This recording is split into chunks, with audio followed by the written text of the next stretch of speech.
Over the course of a decade, over 7,000 Corsairs were produced in Stratford, Connecticut. In 1969, one returned home.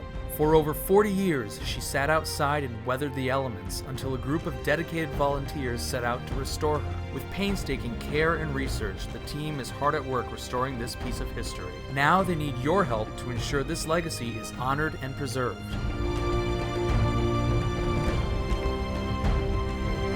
Help the Corsair restoration by volunteering or donating today.